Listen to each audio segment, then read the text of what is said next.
మనలో చాలామంది అనుకుంటాం మన ఇంట్లో ఇలా జరగదు, మన వాళ్ళు ఇలా చేయరు. కానీ నిజం ఏంటంటే ఇలాంటి కథలు మన చుట్టూనే జరుగుతున్నాయి. ఈరోజు చెప్పబోయే కథ మీ మనసును కుదిపేస్తుంది. ఎందుకంటే ఇందులో భర్త, భార్య, ప్రియుడు, చిన్న పిల్లలు అందరూ ఉన్నారు. ఇది ఒక సాధారణ కుటుంబం. పని కోసం ఊరు వదిలి వేరే రాష్ట్రానికి వెళ్ళిన భర్త, భార్య, 3 పిల్లలు, చిన్న గది, రోజు కష్టపడి పనిచేస్తారు. అంతా ఓకే అనిపిస్తుంది కదా. కానీ ఇదే చోట భార్యకి ఇంకో వ్యక్తితో పరిచయం, మాటలు, ఫోన్ కాల్స్, నెమ్మదిగా దగ్గర కావడం. ఇదే మొదటి తప్పు. కొన్ని రోజులకు భర్తకి అనుమానం వస్తుంది, ప్రశ్నిస్తాడు, గొడవలు మొదలవుతాయి. ఇక్కడ ఆగాల్సిందే, మాట్లాడుకొని సరిదిద్దుకోవాల్సిందే. కానీ ఆగలేదు. భర్త అడ్డుగా మారాడని భార్య, ఆమె ప్రియుడు ఒక భయంకరమైన ఆలోచన చేశారు. అతను లేకపోతే మనకి ఈ సమస్య ఉండదు. అదే రోజు మద్యం, తర్వాత హత్య. కానీ అసలు విషయం ఇక్కడ కాదు. ఆ హత్యను చూసింది వారి 8 ఏళ్ల కొడుకు. ఆ చిన్న పిల్లాడి కళ్ళల్లో పడింది. అతనే తర్వాత పోలీసులకు నిజం చెప్పాడు.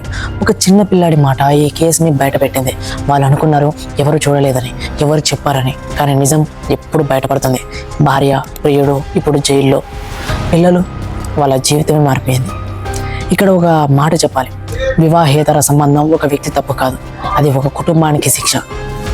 కోపం కంట్రోల్ చేయకపోవడం ఒక తప్పు నిర్ణయం. ఎన్ని జీవితాలను నాశనం చేస్తుందో ఈ కథే ఉదాహరణ.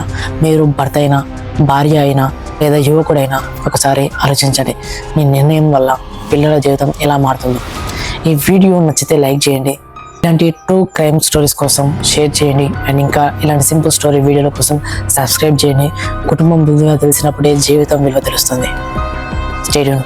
Bye bye.